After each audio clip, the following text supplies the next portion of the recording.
Welcome to Master Ki Academy. Master Ki അക്കാഡമിയുടെ മറ്റൊരു online ക്ലാസ്സിലേക്ക് എല്ലാവർക്കും സ്വാഗതം. നമുക്കിന്ന് CSCB ഓൺലൈൻ ക്ലാസ് ആണ്. CSCB കറണ്ട് അഫയേഴ്സ് സെക്ഷനാണ് പോകുന്നത്. അതിൽ പാർട്ട് ഫസ്റ്റ് സെക്ഷനിലേക്കാണ് പോകുന്നത്. നമുക്ക് ക്ലാസ്സിലേക്ക് പോകാം.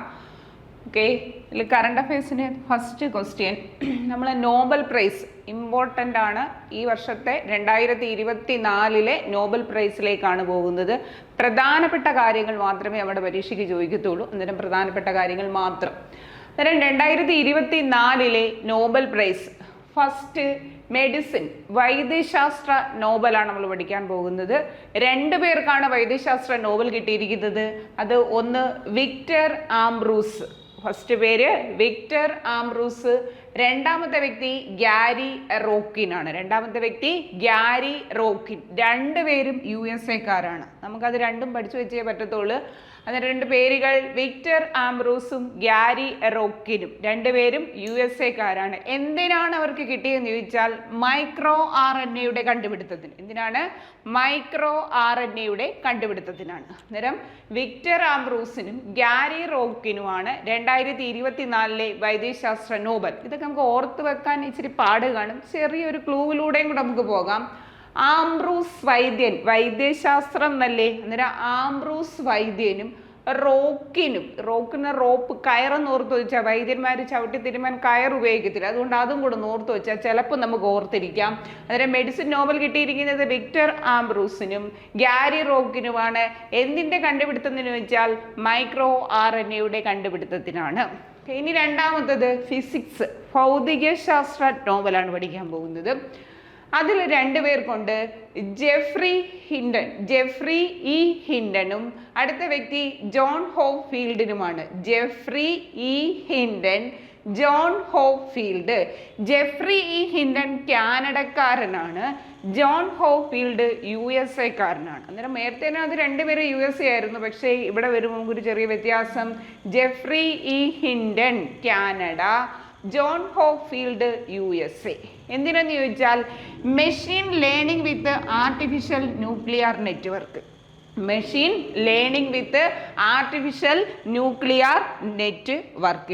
അത് നമ്മൾ ആർട്ടിഫിഷ്യൽ ഇൻ്റലിജൻസ് എന്ന് ഓർത്ത് വെച്ചാലും മതി. ഓക്കെ, എന്നിട്ട് നമ്മൾ 2 പേരുടെ പേര് ഒന്നുകൂടെ ഓർത്ത് പോവുകയാണ്. ഫിസിക്സ് ഭൗതികശാസ്ത്ര നോബൽ ജെഫ്രി ഇ ഹിൻഡനും ജോൺ ഹോപ്ഫീൽഡിനും. എന്നിട്ട് ഇവരെ നമുക്ക് ഓർത്ത് വെക്കാൻ ഒരു ക്ലൂ നമുക്ക് ഓർത്ത് വെക്കാം. അതായത് ഭൗതികശാസ്ത്ര നോബൽ, ഫിസിക്സിൻ്റെ നോബൽ കിട്ടുമെന്ന് ഒരു ഹിൻഡും ഒരു ഹോപ്പും ഉണ്ടായിരുന്നു. നോബൽ എല്ലാം ഉണ്ട്, എങ്കിലും നമ്മൾ ഓർത്ത് വെക്കുക, ഭൗതിക നോബൽ കിട്ടുമെന്നൊരു ഹിൻഡും ഉണ്ടായിരുന്നു, ഒരു ഹോപ്പും ഉണ്ടായിരുന്നു എന്ന് പഠിച്ചു വെക്കുക. ക്ലിയർ ആയി കിട്ടുമല്ലോ. അപ്പോൾ ഒന്നുകൂടെ പറഞ്ഞുതരാം.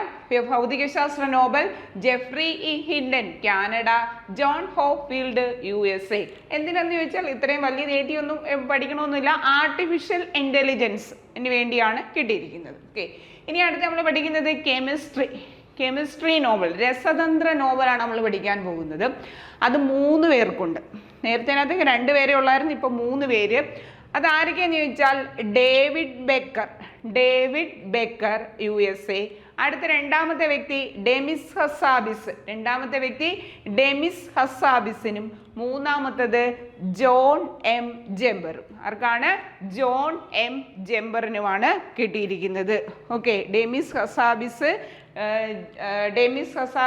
David Baker, John M Jumper. ജോണിൻ്റെ സ്പെല്ലിംഗ് നമുക്ക് ഇവിടെ ഒരു ചെറിയ മിസ്റ്റേക്ക് ഉണ്ട്, എൻ മതി. John M ജെമ്പറാണ്.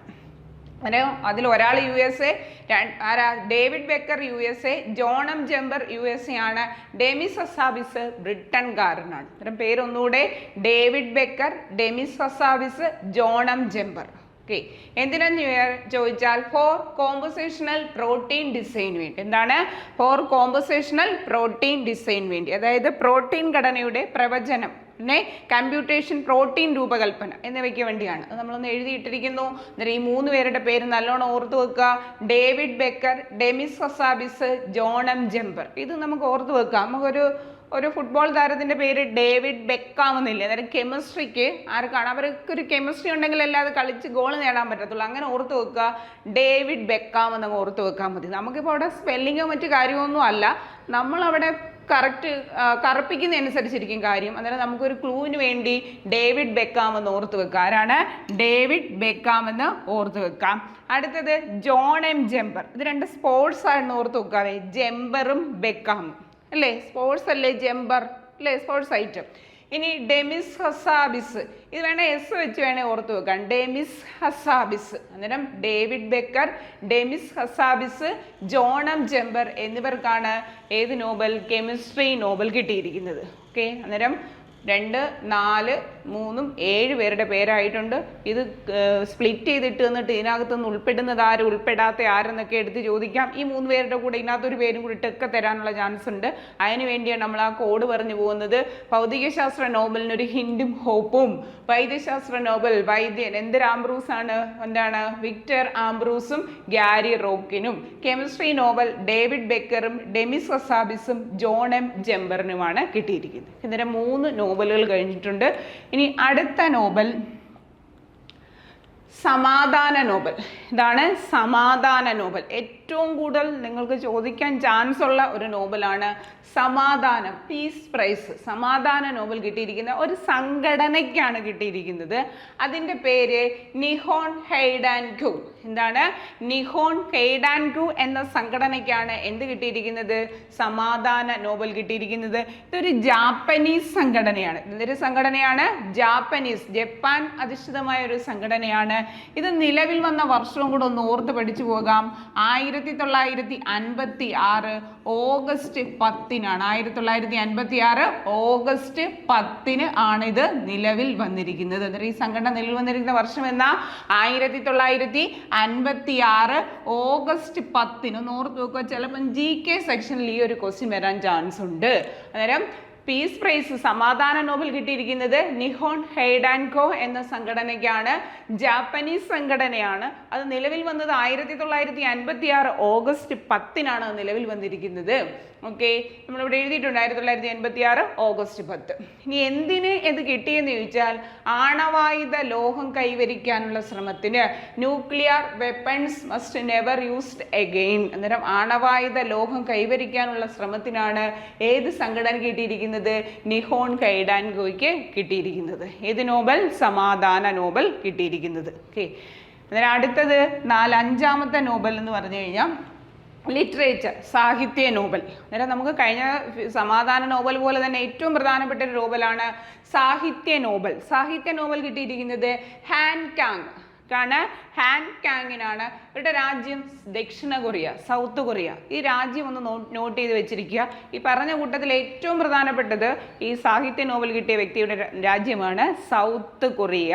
അന്നേരം ഹാൻ കാങ്, സൗത്ത് കൊറിയ. അവരുടെ ഏറ്റവും പ്രധാനപ്പെട്ട നോവലാണ് ദ വെജിറ്റേറിയൻ. അവരുടെ ഏറ്റവും പ്രധാനപ്പെട്ടത് ഒരു നോവൽ കിട്ടിയെന്നല്ല, ഈ വ്യക്തിയുടെ ഏറ്റവും പ്രധാനപ്പെട്ട നോവലാണ് ദ വെജിറ്റേറിയൻ. ചിലപ്പോൾ നമുക്ക് ചോദിക്കുന്ന GK സെക്ഷനിൽ ഈ ഒരു ക്വസ്റ്റ്യൻ വരാം. ദ വെജിറ്റേറിയൻ റിട്ടൺ ബൈ എന്നായിരിക്കും ചോദിക്കുന്നത്. അതിന് പ്രാധാന്യം അവർക്ക് സാഹിത്യ നോവൽ കിട്ടിയത് കൊണ്ടാണ്. അന്നേരം ഹാൻ കാങ്ങിന്റെ പ്രധാന നോവലാണ് ദ വെജിറ്റേറിയൻ. ഹാൻ കാങ്ങിന് 2024 ഏത് നോവലാണ് കിട്ടിയിരിക്കുന്നത്? സാഹിത്യ നോവലാണ് കിട്ടിയിരിക്കുന്നത്. ഓക്കെ, ഇനി അടുത്തത് 6ാമത്തത് സാമ്പത്തിക നോബൽ, എക്കണോമിക്സിന്റെ നോബലാണ് നമ്മൾ പഠിക്കാൻ പോകുന്നത്.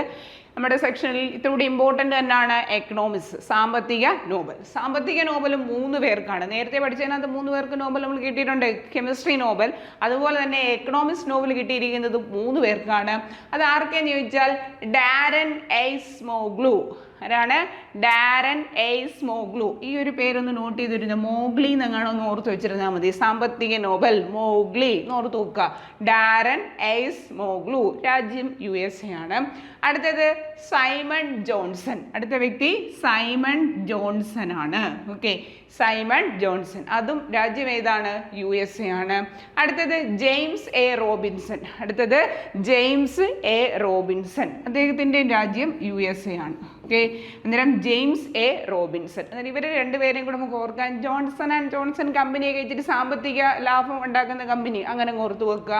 അടുത്ത റോബിൻ ബസിനെ കുറിച്ച് കേൾക്കാറില്ലേ? അന്നേരം സാമ്പത്തികപരമായിട്ട് അങ്ങനെ നമുക്ക് ഓർത്ത് വെക്കാം. അന്നേരം കോഡ് വേണമെങ്കിൽ മോഗ്ലു, ജോൺസൺ, റോബിൻസൺ ഓർത്ത് വെക്കുക. അന്നേരം 2024 സാമ്പത്തിക നോബൽ കിട്ടിയിരിക്കുന്ന വ്യക്തി ഡാരൻ എയ്സ്മോഗ്ലു, സൈമൺ ജോൺസൺ. അടുത്തത് James A Robinson. James A Robinson. എന്തിനെന്ന് ചോദിച്ചാൽ for studies how institutions are formed and effective prosperity എന്നുള്ളതിനാണ് കിട്ടിയിരിക്കുന്നത്.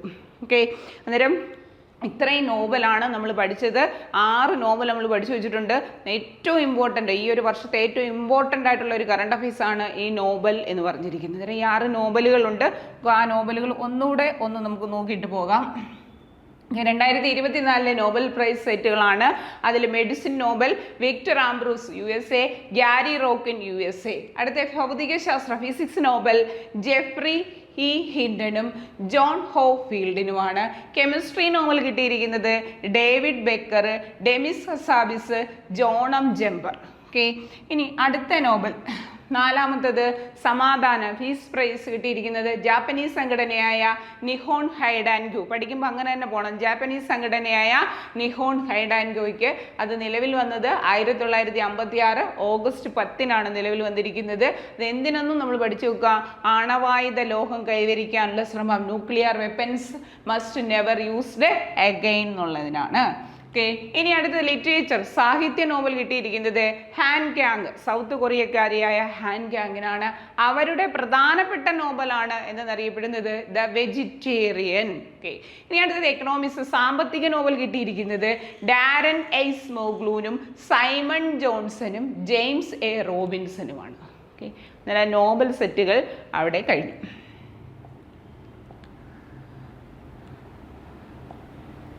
ഇനി ഇതുമായി ബന്ധപ്പെട്ട കുറച്ച് GK, അതായത് നോബൽ പ്രൈസുമായി ബന്ധപ്പെട്ട സിമ്പിൾ, നിങ്ങൾക്ക് പ്രീവിയസ് ആയിട്ട് ചോദിച്ചിട്ടുള്ള കുറച്ച് GK ആണ് ഇതിനകത്ത് ഉൾപ്പെടുത്തിയിരിക്കുന്നത്. നോബൽ പ്രൈസ് കൊടുക്കുന്നത് ആരുടെ ഓർമ്മയ്ക്കായിട്ടാണെന്ന് ചോദിച്ചാൽ ആൽഫ്രഡ് നോബലിൻ്റെ. അന്നേരം മെമ്മറി നോബൽ പ്രൈസ് ഗിവൺ ആരുടെയാണ്? ആൽഫ്രഡ് നോബലിൻ്റെ. അന്നേരം ആൽഫ്രഡ് നോബലിൻ്റെ ഓർമ്മയ്ക്കായിട്ടാണ് എന്ത് കൊടുക്കുന്നത്? നോബൽ പ്രൈസ് കൊടുക്കുന്നത്. അത് കൊടുക്കുന്ന ദിവസവും നമുക്ക് ഓർത്ത് വെച്ചിരിക്കണം, ഡിസംബർ 10-നാണ്. എന്നാണ് ഡിസംബർ 10. അന്നേരം നോബൽ പ്രൈസ് കൊടുക്കുന്നത് എല്ലാ വർഷവും ഏത് ഈ ദിവസമാണ്? ഡിസംബർ 10-ന്. നോബൽ കൊടുത്തു തുടങ്ങിയ വർഷവും നമുക്ക് വളരെ പ്രധാനപ്പെട്ടതാണ്, 1901-ലാണ്. ആദ്യമായി നോബൽ കൊടുത്ത വർഷം എന്നാണ്? 1901. അത് ഡിസംബർ 10-നാണ്. അന്നേരം ഏറ്റവും പ്രധാനപ്പെട്ട റിപ്പീറ്റ് ചെയ്ത ക്വസ്റ്റ്യനുകളാണ് ഇത് മൂന്നും.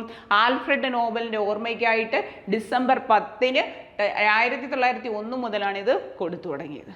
ഓക്കെ, ഇനി അടുത്തത് നമ്മുടെ ഇന്ത്യയിൽ നിന്ന് നോബൽ പ്രൈസ് കിട്ടിയ വ്യക്തികളെ നമുക്ക് തീർച്ചയായും പഠിച്ചു വെക്കണം. റിപ്പീറ്റഡ് ക്വസ്റ്റ്യൻ ആണ് ഇതൊക്കെ. ഇന്ത്യയിൽ നിന്ന് നോബൽ പ്രൈസ് കിട്ടിയ വ്യക്തികളെയാണ് അടുത്ത് പഠിക്കാൻ പോകുന്നത്.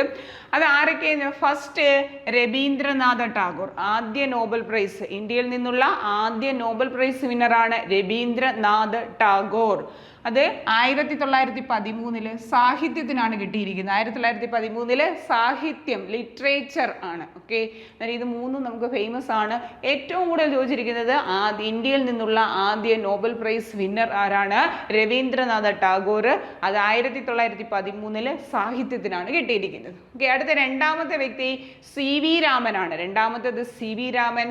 1930-ലാണ് അദ്ദേഹത്തിന് കിട്ടിയിരിക്കുന്നത്. ഫിസിക്സ്, ഭൗതിക ശാസ്ത്രത്തിനാണ് അദ്ദേഹത്തിന് കിട്ടിയിരിക്കുന്നത്. ഇതും റിപ്പീറ്റഡ് ക്വസ്റ്റ്യൻ ആണ്. ഭൗതിക ശാസ്ത്രത്തിന് നോബൽ കിട്ടിയ ആദ്യ ഇന്ത്യക്കാരൻ CV രാമൻ. 1930-ലാണ് കിട്ടിയിരിക്കുന്നത്. ഇനി അടുത്തത് മൂന്നാമത്തെ വ്യക്തി ഹർഗോവിന്ദ് ഖുറാനെ. അടുത്ത വ്യക്തി മൂന്നാമത്തേത് ഹർഗോവിന്ദ് ഖുറാനെ. 1968 മെഡിസിൻ ആണ് അദ്ദേഹത്തിന് കിട്ടിയിരിക്കുന്നത്. വൈദ്യശാസ്ത്ര നോബലാണ് ഹർഗോവിന്ദ് ഖുറാനിക്ക് കിട്ടിയിരിക്കുന്നത്. 1968-ലാണ്. ഈ എഴുതിയിട്ടിരിക്കുന്നതിൽ കൂടുതൽ വന്നേക്കുന്നത് രവീന്ദ്രനാഥ ടാഗോറിനെ തന്നെയാണ്. ആദ്യത്തെ നോബൽ പ്രൈസ് വിന്നർ ഇന്ത്യയുടെ ആരാണ്? രവീന്ദ്രനാഥ ടാഗോറാണ്. രണ്ടാമത്തത് CV രാമൻ. മൂന്നാമത്തത് ഹർഗോവിന്ദ് ഖുറാനെ. അത് മെഡിസിൻ ആണ് കിട്ടിയിരിക്കുന്നത്. ഇനി അടുത്ത വ്യക്തി മദർ തെരേസ അല്ലേ? അത് നമുക്ക് ഏറ്റവും പ്രധാനപ്പെട്ട ഒരു വ്യക്തി തന്നെയാണ്. അതായത് ഭാരതത്തിൽ നിന്ന് നോബൽ സമ്മാനം കിട്ടിയ ആദ്യ വനിതയാണ് ആര്? Mother Teresa. 1979 സമാധാന നോബൽ. ഇത് മൂന്നും ഇമ്പോർട്ടൻ്റ് തന്നെയാണ്. അന്നേരം മദർ തെരേസയാണ് നാലാമത്തെ വ്യക്തി. 1979-ലാണ് നോബൽ കിട്ടിയിരിക്കുന്നത്. എന്താണ് അവർക്ക്? ഏത് വിഭാഗത്തിനാണ് കിട്ടിയിരിക്കുന്നത്? സമാധാന നോബലാണ് കിട്ടിയിരിക്കുന്നത്. ക്ലിയർ ആണേ? അന്നേരം ഈ മദർ തെരേസയുടെ പേര് നല്ലോണം ഓർത്തു വെക്കുക. നോബൽ സമ്മാനം കിട്ടിയ ആദ്യ ഭാരതീയ വനിതയാണ് മദർ തെരേസ. 1979 പീസ് സമാധാന നോബലാണ് കിട്ടിയിരിക്കുന്നത്. ഇനി അടുത്ത വ്യക്തി അങ്ങനെ 1-2 വട്ടമൊക്കെ ചോദിച്ചിട്ടുള്ള നിങ്ങളുടെ സെക്ഷനിൽ 1-2 വട്ടം ചോദിച്ചിട്ടുള്ള ഒരു ക്വസ്റ്റ്യൻ ആണ്. അതാ സുബ്രഹ്മണ്യൻ ചന്ദ്രശേഖർ, എസ് ചന്ദ്രശേഖർ എന്നാണ് നമ്മൾ ഫുൾ നെയിം കൊടുത്തതേ ഉള്ളൂ.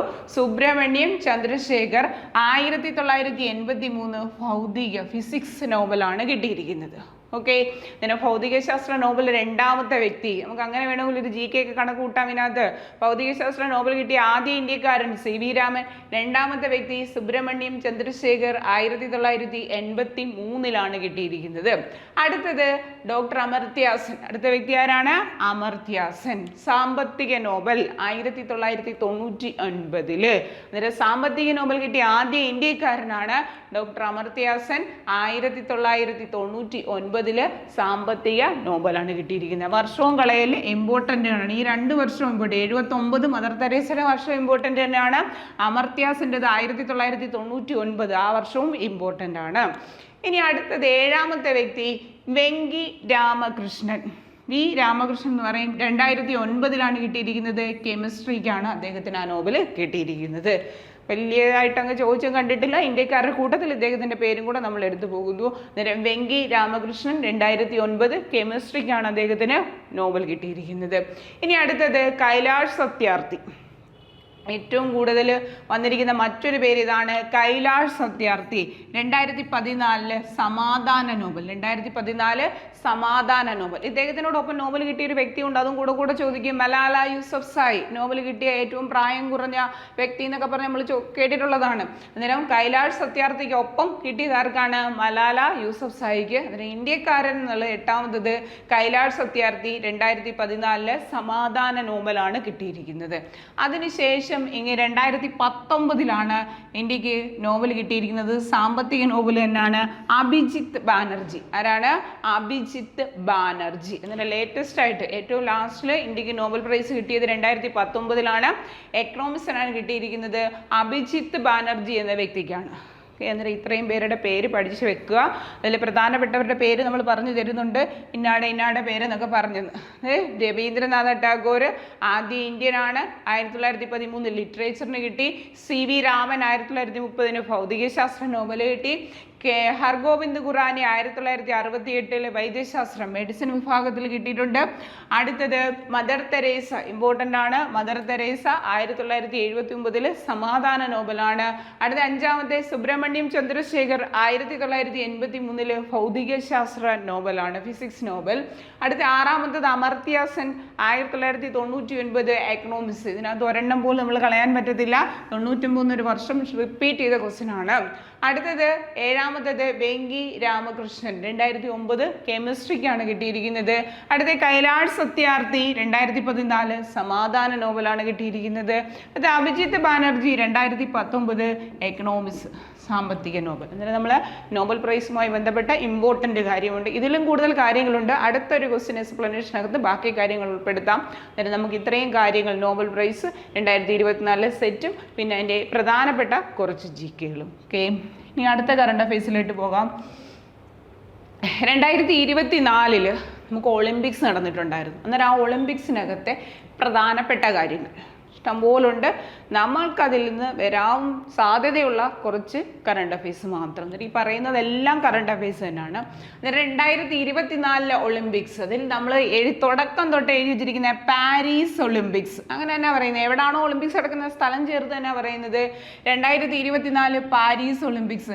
അല്ലെങ്കിൽ സമ്മർ ഒളിമ്പിക്സ് എന്ന് വരാം. അല്ലെങ്കിൽ എന്ന് വരാം സമ്മർ ഒളിമ്പിക്സ്. അങ്ങനെ ചോദിച്ചിട്ടുണ്ട്. 2020 സമ്മർ ഒളിമ്പിക്സ്, 2016 സമ്മർ ഒളിമ്പിക്സ് വേദിയൊക്കെ എടുത്ത് ചോദിച്ചിട്ടുണ്ട്. അപ്പോൾ നമ്മൾ സമ്മർ ആണോ വിൻ്റർ ആണോ നമുക്കൊരു സംശയം വരാൻ ചാൻസ് ഉണ്ട്. അന്നേരം പാരീസ് ഒളിമ്പിക്സ് 2024 അത് എങ്ങനെ ചോദിക്കാം? അവിടുത്തെ സമ്മർ ഒളിമ്പിക്സ്. അന്നേരം സമ്മർ ഒളിമ്പിക്സിന് വേദി എന്ന് ചോദിച്ചാലും ഏത് തന്നെയാണ്? പാരീസാണ്. ഏത് വർഷം? 2024 ഒളിമ്പിക്സ്. അതിൽ ഫസ്റ്റ് നമ്മൾ പറഞ്ഞ ക്വസ്റ്റ്യൻ തന്നെയാണ്. ഏത് കൺട്രിയാണ് അത് ഹോസ്റ്റ് ചെയ്തതെന്ന് ചോദിച്ചാൽ പാരീസ്, ഫ്രാൻസ്. ഏത് രാജ്യമാണ്? ഫ്രാൻസ് ആണ്. സ്ഥലം ഏതാണ്? പാരീസ്. ഓക്കെ, രാജ്യങ്ങളുടെ പേര് അങ്ങനെ ചോദിക്കത്തില്ല. എവിടെ വെച്ചാണോ ആ സ്ഥലം നടക്കുന്നത്, ആ ഒളിമ്പിക്സ് നടക്കുന്നത്, അതാണ് നമുക്ക് ഇവിടെ ക്വസ്റ്റ്യൻ ആയിട്ട് വരുന്നത്. എത്രാമത്തെ ഒളിമ്പിക്സ് എന്ന് ചോദിച്ചാൽ 33ാമത്തെ, 33rd 33ാമത്തെ ഒളിമ്പിക്സ്. അതായത് നമുക്ക് ഒളിമ്പിക്സ് പേര് കറണ്ട് അഫയേഴ്സ് ചോദിക്കുമ്പം സമ്മർ ഒളിമ്പിക്സ് 2024 ഹോസ്റ്റഡ് എന്നായിരിക്കും, അല്ലെങ്കിൽ 33rd ഒളിമ്പിക്സ് 2024 ഹോസ്റ്റഡ് എന്നായിരിക്കും. ചിലപ്പോൾ 33rd ഒളിമ്പിക്സ് 2024 എന്ന് കാണത്തില്ല, 33rd ഒളിമ്പിക്സ് എന്നായിരിക്കും വരുന്നത്. അന്നേരം ഇത് മൊത്തത്തിൽ അങ്ങ് പഠിക്കുക. പാരീസ് ഒളിമ്പിക്സ് അല്ലെങ്കിൽ സമ്മർ ഒളിമ്പിക്സ് 33ാമത് ഒളിമ്പിക്സ് വേദി ഏതായിരുന്നു? ഫ്രാൻസ്, അല്ലെങ്കിൽ പാരീസ് ആണ് രാജ്യം, ഫ്രാൻസ്. ഓക്കെ, ഇനി എത്ര രാജ്യങ്ങൾ, എത്ര നേഷൻസ് പാർട്ടിസിപ്പേറ്റ് ചെയ്തെന്ന് ചോദിച്ചാൽ 206 രാജ്യങ്ങളാണ് പങ്കെടുത്തിരിക്കുന്നത്. പങ്കെടുത്ത രാജ്യങ്ങളുടെ എണ്ണം 206 ആണ്. അതിൽ മെഡൽ നില, നമുക്ക് ഇതിനകത്ത് വേറെ കാര്യങ്ങളുണ്ട്, നമുക്ക് പ്രധാനപ്പെട്ടതിൽ ഏറ്റവും പ്രധാനപ്പെട്ടതാണ് മെഡൽ നില. 1ാം സ്ഥാനം അമേരിക്ക, 2ാം സ്ഥാനം ചൈന, 3ാം സ്ഥാനം ജപ്പാൻ. അന്നേരം 1, 2, 3 പൊസിഷനുകളാണ്. ഫസ്റ്റ് അമേരിക്ക, സെക്കൻഡ് ചൈന, 3 ആരാണ്? ജപ്പാൻ. ഇന്ത്യയുടെ സ്ഥാനം 71. ഇന്ത്യയുടെ സ്ഥാനം എത്രയാണ്? 71ാമത്തെ സ്ഥാനമാണ്. എത്ര മെഡൽ ടോട്ടൽ കിട്ടിയെന്ന് ചോദിച്ചാൽ 6 മെഡലാണ് കിട്ടിയിരിക്കുന്നത്. എത്ര മെഡൽ കിട്ടിയിട്ടുണ്ട്? 6 മെഡൽ. അതിൽ ഗോൾഡ് ഒന്നുമില്ല, സിൽവർ 1, ബ്രോൺസ് വെങ്കലം 5. അന്നേരം ഇന്ത്യയുടെ എല്ലാ കാര്യങ്ങളും നമ്മൾ പഠിക്കണം. ഇതിൻ്റെ നമുക്ക് ഇത്രയും കാര്യം മതി. 1 USA, 2 China, 3 Japan. 1 USA, 2 China, 3 ജപ്പാനാണ്. ഇന്ത്യയുടെ സ്ഥാനം 71. ഇന്ത്യയുടെ സ്ഥാനം എത്രയാണ്? 71ാമത്തെ സ്ഥാനമാണ്.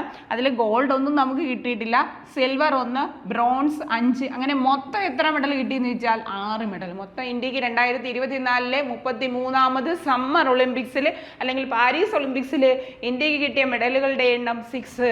ഇന്ത്യയുടെ സ്ഥാനം 71. ഇന്ത്യയുടെ സ്ഥാനം എത്രയാണ്? 71ാമത്തെ സ്ഥാനം. ഇത് എടുത്ത് പഠിച്ചു കൊടുക്കുക.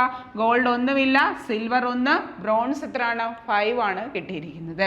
ഇനി നമുക്ക് ഈ 2024 അല്ലെങ്കിൽ സമ്മർ ഒളിമ്പിക്സ് അല്ലെങ്കിൽ 33rd ഒളിമ്പിക്സിൽ അല്ലെങ്കിൽ പാരീസ് ഒളിമ്പിക്സിൽ ഇന്ത്യയിൽ നിന്നുള്ള മെഡൽ ജേതാക്കളെ നമുക്ക് പഠിച്ചു വെക്കണം. ഇന്ത്യയിൽ നിന്നുള്ള മെഡൽ ജേതാക്കളെ നമ്മൾ പഠിക്കണം. നമ്മൾ പറഞ്ഞു മൊത്തം ഇന്ത്യക്ക് എത്ര മെഡൽ കിട്ടിയിട്ടുണ്ട്? 6 മെഡൽ കിട്ടിയിട്ടുണ്ട്. അതിൽ 1 സിൽവറും ബ്രോൺസ് വെങ്കലം എത്രയാണ്? 6 ആണ് കിട്ടിയിരിക്കുന്നത്. ഇതിൽ വ്യക്തിപരമായിട്ട് 5 വ്യക്തികൾ 5 പേരുണ്ട്, പിന്നെ ഒരു ടീം ഇനത്തിലും കിട്ടിയിട്ടുണ്ട്. ഓക്കെ, എന്ന് പറഞ്ഞാൽ ഇവിടെ ഒരു ക്വസ്റ്റ്യൻ ഇവിടെ ഒളിഞ്ഞു കിടപ്പുണ്ട്. മൊത്തം എത്ര മെഡൽ എന്ന് ചോദിച്ചാൽ ഇന്ത്യക്ക് 6 ആണ്. എത്ര വ്യക്തിഗത മെഡൽ കിട്ടിയെന്ന് ചോദിച്ചാൽ 6. എത്ര വ്യക്തിഗത മെഡലാണ്? എത്ര വ്യക്തിഗത മെഡൽ എന്ന് ചോദിച്ചാൽ 5 ആണ്. ഒരെണ്ണം എന്താണ്? ടീം ഇനത്തിലാണ് കിട്ടിയിരിക്കുന്നത്, ഹോക്കിയിലാണ് കിട്ടിയിരിക്കുന്നത്. അങ്ങനെയൊക്കെ ഒരു ക്വസ്റ്റ്യൻ വേരിയേഷൻ അവിടെ വരാൻ ചാൻസ് ഉണ്ട്. അന്നേരം മൊത്തം മെഡലുകളുടെ എണ്ണം 6, വ്യക്തിഗത ഇനത്തിൽ 5 മെഡലാണ് കിട്ടിയിരിക്കുന്നത്, ഒരെണ്ണം ടീം ഇനത്തിലാണ് നമുക്ക് കിട്ടിയിരിക്കുന്നത്. ആ മെഡൽ കിട്ടിയ വ്യക്തികളുടെ പേരൂടെ പഠിച്ചു വെച്ചേ പറ്റത്തുള്ളൂ. അന്നേരം ഇന്ത്യയിൽ നിന്നുള്ള മെഡൽ കിട്ടിയ വ്യക്തികളെ നമ്മുടെ മെഡൽ കിട്ടിയ ഇനങ്ങളെല്ലാം ഒരു ഓർഡറിലാണ് ഇങ്ങനെ കൊടുത്തു പോകുന്നത്. അതിൽ ഇപ്പോഴത്തെ 2024 പരീക്ഷകൾക്ക് റിപ്പീറ്റ് ചെയ്ത് ചോദിച്ചൊരു ക്വസ്റ്റ്യൻ ആണ് ആദ്യം എഴുതിയിരിക്കുന്നത്. 2024 സമ്മർ ഒളിമ്പിക്സ് അല്ലെങ്കിൽ 33rd ഒളിമ്പിക്സ് അല്ലെങ്കിൽ പാരീസ് ഒളിമ്പിക്സിൽ ഇന്ത്യക്ക് വേണ്ടി ഫസ്റ്റ് മെഡൽ ഇന്ത്യക്ക് കൊണ്ടുവന്നത് മനു ഭാക്കർ ആണ്. ആരാണ്? മനു ഭാക്കർ എന്ന വ്യക്തിയാണ്. റിപ്പീറ്റഡ് ക്വസ്റ്റ്യൻ ആണ്, മിക്കവാറും എല്ലാ പരീക്ഷയും ചോദിക്കുന്ന ഒരു ക്വസ്റ്റ്യൻ ആണ്. First medal Manu Bhaker. Bronze silver മെഡലാണ്. ഏത് ഇനത്തിൽ നിന്നും കൂടെ ഒന്ന് പഠിച്ചു വെക്കുകയാണ്? 10 മീറ്റർ എയർ പിസ്റ്റൾ. അത് ഷൂട്ടിംഗ് ഇനമാണ്. ഏതാണ്? ഷൂട്ടിംഗ് ഇനം. പരീക്ഷയ്ക്ക് ഇങ്ങനെയൊക്കെ കയറി ചോദിച്ചു കളയും. ഷൂട്ടിംഗ് ഇനം എന്നൊക്കെ നമ്മൾ പഠിച്ചുകൊണ്ട് പോകും. ബ്രോൺസ് എന്നും പറയും, മനു ഭാക്കർ എന്നും പറയും, ഫസ്റ്റ് ഇന്ത്യൻ ആണെന്നും പറയും. പക്ഷേ ഇവിടെ വരുന്ന എന്തായിരിക്കും?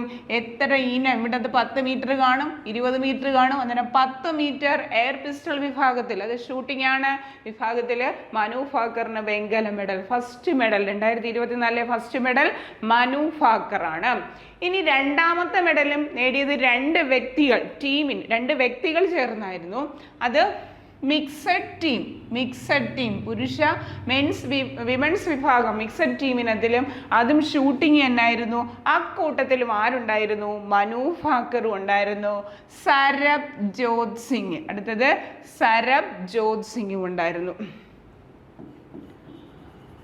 SRA എന്നാണ്, സരബ് ജോത് സിംഗ്. ഓക്കെ, അന്നേരം മനു ഭാക്കറിനൊപ്പം സരബ് ജോത് സിംഗും കൂടെ പഠിച്ചു വെച്ചാൽ മതി. സരബ് ജോത് സിംഗ്, മനു ഭാക്കറും സരബ് ജോത് സിംഗും വെങ്കല മെഡൽ മിക്സഡ് ടീമിനും 10 മീറ്റർ പിസ്റ്റൾ അല്ലെങ്കിൽ എയർ പിസ്റ്റൾ ഷൂട്ടിംഗ് ആണ്. 10 മീറ്റർ എയർ പിസ്റ്റൾ ഷൂട്ടിംഗ് ഇനമാണ്.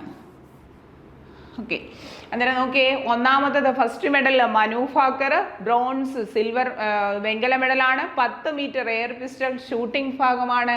രണ്ടാമത്തെ മെഡൽ നേടിയിരിക്കുന്നത് മനു ഭാക്കറും സരബ്ജോത് സിംഗും, വെങ്കല മെഡലാണ് മിക്സഡ് ടീം ഇനത്തിൽ. ഓക്കെ, അടുത്ത വ്യക്തി സ്വപ്നിൽ കുസാലെ. അടുത്ത വ്യക്തി സ്വപ്നിൽ കുസാലെ ആണ്. സ്വപ്നിൽ കുസാലെ, അതും ബ്രോൺസ് മെഡലാണ് കിട്ടിയിരിക്കുന്നത്. പുരുഷ വിഭാഗം 50 മീറ്റർ എയർ പിസ്റ്റൾ ഷൂട്ടിംഗ്. അന്നേരം ആദ്യത്തെ 3 ഷൂട്ടിങ്ങിന് തന്നെയാണ് കിട്ടിയിരിക്കുന്നത് അല്ലേ. Okay, Swapnil Kusale bronze, men's വിഭാഗം 50 മീറ്റർ എയർ പിസ്റ്റൾ ഷൂട്ടിംഗ്. അന്നേരം 3 ഇങ്ങനെ ഷൂട്ടിംഗ് എന്ന് പഠിച്ചു വെക്കുക. ആദ്യത്തേത് 10 metre air pistol Manu Bhaker, അടുത്തത് mixed team 10 metre air pistol വിഭാഗത്തിൽ മനു ഭാക്കറിനും സരബ്ജോത് സിംഗിനും. അടുത്ത സ്വപ്നിൽ കുസാലെ ബ്രോൺസ് ആണ്. മെൻസ് വിഭാഗം 50 മീറ്റർ എയർ പിസ്റ്റൾ. സ്വപ്നിൽ എന്നൊക്കെ പറയുമ്പോൾ അത് മെൻസ് വിഭാഗമാണ്, നമ്മുടെയൊക്കെ പേരുകൾക്ക് വ്യത്യാസം. Swapnil Kusale bronze, men's 50 metre air pistol shooting ആണ്. അടുത്ത നാലാമത്തത് ടീം ഇനത്തിലാണ് കിട്ടിയിരിക്കുന്നത്. അതും വെങ്കല മെഡലാണ്. Men's hockey. ഇതാണ് മെൻസ് ഹോക്കി. എന്നിട്ട് നാലാമത്തെ മെഡല് ടീം ഇന്ത്യ എന്നാണ്. അത് ഏതാണ് മെഡല്? ബ്രോൺസ് ആണ്. മെൻസ് ഹോക്കി വിഭാഗത്തിലാണ് കിട്ടിയിരിക്കുന്നത്. ഓക്കെ, അന്നേരം ഹോക്കിക്ക് ഇന്ത്യക്ക് 2024 മെഡല് വെങ്കലം. ചോദിച്ചതാണ് ക്വസ്റ്റ്യൻ. അടുത്തത് അഞ്ചാമത്തത് നീരജ് ചോപ്ര സിൽവർ. നീരജ് ചോപ്ര എന്താണ്? സിൽവർ ആണ് മെഡല് കിട്ടിയിരിക്കുന്നത്. ജാവലിംഗ് ത്രോ ആണ്. അത് വേണേ അത്ലറ്റിക്സ് എടുത്ത് ചോദിക്കാം. അത് ഏത് വിഭാഗം എന്ന് ചോദിക്കാം. അത്ലറ്റ് വിഭാഗം എന്ന് നമുക്ക് എടുത്ത് ചോദിക്കാവുന്നതാണ്. ഓക്കെ, ഇനി അതിനകത്ത് ഏറ്റവും പ്രധാനപ്പെട്ടത് ആ ജാവലിംഗ് ത്രോയിൽ അദ്ദേഹത്തിന് എറിഞ്ഞത് എത്ര മീറ്റർ എന്നുള്ളത് പരീക്ഷയ്ക്ക് ചോദിച്ചു കഴിഞ്ഞു. 89.45 മീറ്റർ ആണ്. 89.45 മീറ്റർ. ഓക്കെ, അത് ഫീറ്റിലാണെങ്കിൽ 293.47 293.47 ഫീറ്റ്. ചിലപ്പോൾ നമ്മളിങ്ങനെ പഠിച്ചുകൊണ്ട് പോകുമ്പോൾ ചോദിക്കുന്നത് ചിലപ്പോൾ ഇതായിരിക്കും, ഫീറ്റിൽ എത്രയെന്നായിരിക്കും അവിടെ ചോദ്യം വരുന്നത്. അന്നേരം അഞ്ചാമത്തത് നീരജ് ചോപ്രയാണ് മെഡൽ നേടിത്തന്നത്. ഏത് വിഭാഗമാണ്? സിൽവർ മെഡലാണ്. ഏതാണ്? സിൽവർ മെഡലാണ് നേടിത്തന്നിരിക്കുന്നത്. Javelin throw. Silver medal javelin ത്രോയിലാണ്. എത്ര മീറ്റർ? 89.45 മീറ്റർ ആണ്, അല്ലെങ്കിൽ 89.45 മീറ്റർ, അല്ലെങ്കിൽ അത് ഫീറ്റിൽ അല്ലെങ്കിൽ അടിക്കണക്കിനാണെന്ന് ചോദിക്കുന്നതെങ്കിൽ 293.47 ഫീറ്റ് ആണ് അത്ലറ്റിക് വിഭാഗത്തിൽ. ചിലപ്പോൾ അങ്ങനെ ക്വസ്റ്റ്യൻ ചോദിക്കാം. 2024 അല്ലെങ്കിൽ എന്താണ് 33rd ഒളിമ്പിക്സ് എഡിഷനിൽ അത്ലറ്റിക് വിഭാഗം ഇന്ത്യക്ക് മെഡൽ നേടിത്തന്ന വ്യക്തി ആരാണ്? നീരജ് ചോപ്രയാണ്. ആരാണ്? നീരജ് ചോപ്ര. ഓക്കെ, ഇനി അടുത്തത് ലാസ്റ്റ് മെഡൽ നമുക്ക് കിട്ടിയിരിക്കുന്നത് അമൻ ഷെറാവത്ത്. എന്താണ്? Aman Sherawat bronze. Men's free style wrestling. 57 kilogram. എത്രയാണ്? 57 കിലോഗ്രാമാണ്. അന്നേരം ഈ വ്യക്തികളുടെ പേരെങ്കിലും ചൊവ്വേ ഓർത്ത് വെക്കുക. അതിനുശേഷം നിങ്ങൾ ആ മെഡൽ ഏതാണെന്നും ആ വിഭാഗം ഏതാണെന്നും പഠിച്ചു വെക്കുക. നമുക്ക് ഏറ്റവും പ്രധാനം വ്യക്തികൾ തന്നെയാണ്. വ്യക്തികളെ പറയുമ്പോൾ ഇതിൻ്റെ കൂടെ ഇത് നമുക്ക് നോട്ട് ചെയ്യാതിരിക്കാൻ പറ്റത്തില്ല. അതുകൊണ്ടാണ് ഇത്രയും പേരുടെ പേരെഴുതി തന്നിരിക്കുന്നത്. പേര് മറന്നു പോകരുത്. ഒന്നുകൂടെ പറഞ്ഞുതരാം. ഇന്ത്യയിൽ നിന്ന് 2024 ഒളിമ്പിക്സിൽ മെഡൽ നേടിയ വ്യക്തികൾ എത്രയാണെന്ന് ചോദിച്ചാൽ 5 വ്യക്തികളുടെ പേര് നമുക്ക് ഇവിടെ പറയേണ്ടി വരും. 5 നല്ല 6 വ്യക്തികളുണ്ട്. പക്ഷേ എത്ര മെഡലാണ് വ്യക്തിഗത ഇനത്തിൽ കിട്ടിയിരിക്കുന്നത്? 5 മെഡൽ. വ്യക്തികൾ ഇവിടെ 6 ഉണ്ട് എണ്ണി വരുമ്പോൾ. പിന്നെ ടീം ഇനത്തിലാണ് ഇന്ത്യക്ക് ഒരു മെഡൽ കൂടെ കിട്ടിയിരിക്കുന്നത്. ആരൊക്കെയെന്ന് ചോദിച്ചാൽ മനു ഭാക്കറാണ്. രണ്ടാമത്തത് മനു ഭാക്കറും സരബ്ജോത് സിംഗും ചേർന്നാണ്. മൂന്നാമത്തത് സ്വപ്നിൽ കുസാലെയാണ്. നാലാമത്തത് ഇന്ത്യൻ ടീം ഹോക്കി ടീമാണ്. അടുത്ത 5ാമത്തത് നീരജ് ചോപ്രയാണ്. 6ാമത്തത് അമൻ ഷെറാവത്ത്. ഇത്രയും മെഡൽ ജേതാക്കളെയാണ് നമുക്ക് പഠിക്കാനുള്ളത്.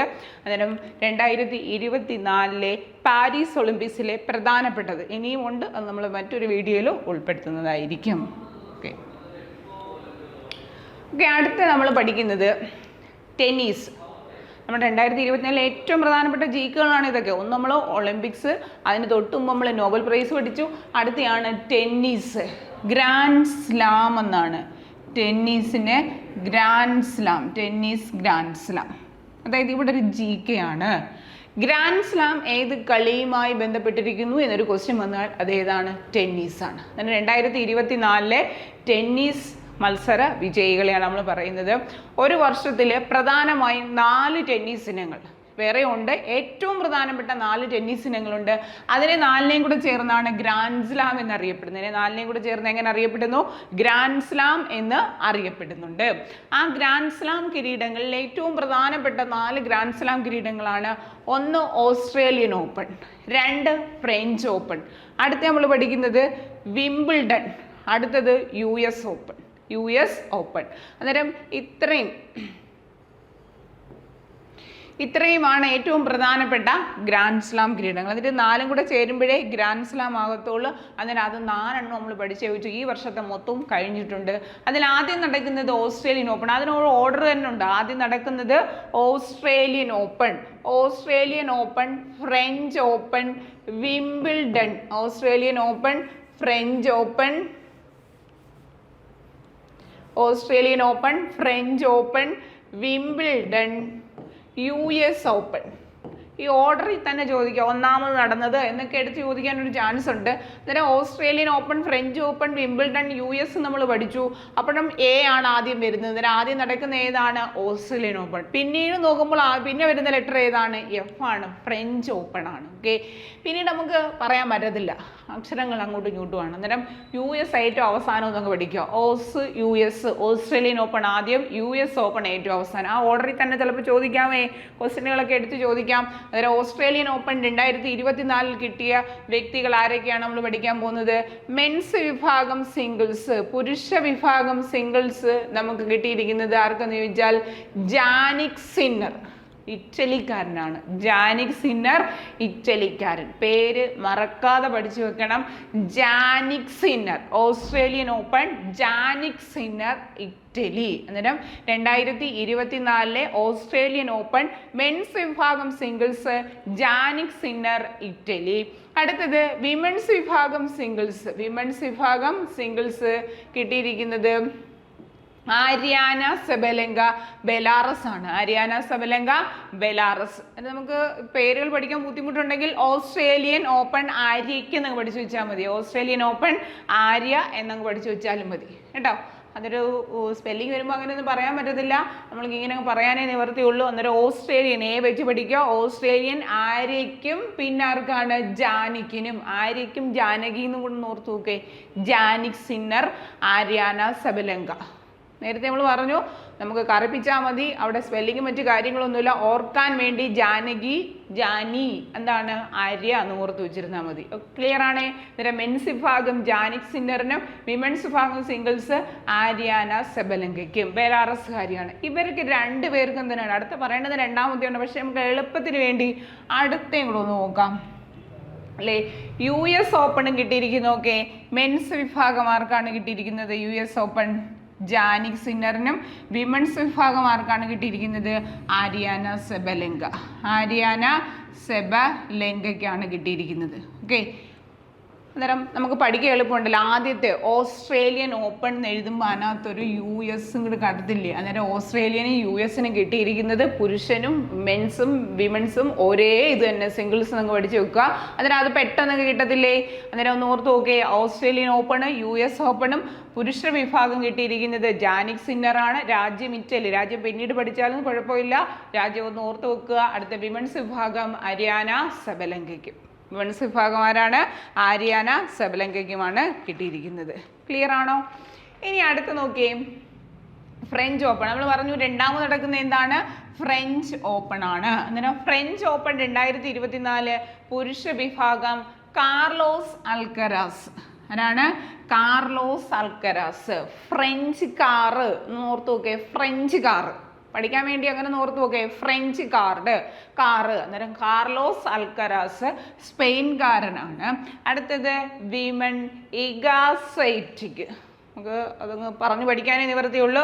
വിമൻസ് വിഭാഗം ആർക്കാണ്? ഇഗാസൈറ്റിക്ക്. വിമൻ ഇഗാസൈറ്റിക്ക്. വേണമെങ്കിൽ അതിനകത്ത് എന്താണ് ഫ്രഞ്ച് ഓപ്പൺ, വിമൻ ഇഗാസൈറ്റിക്ക് നിങ്ങൾക്ക് പഠിച്ചു വെച്ചാൽ മതി. ഫ്രഞ്ച് സൈറ്റ് എന്നൊക്കെ ഓർത്ത് വെക്കുക.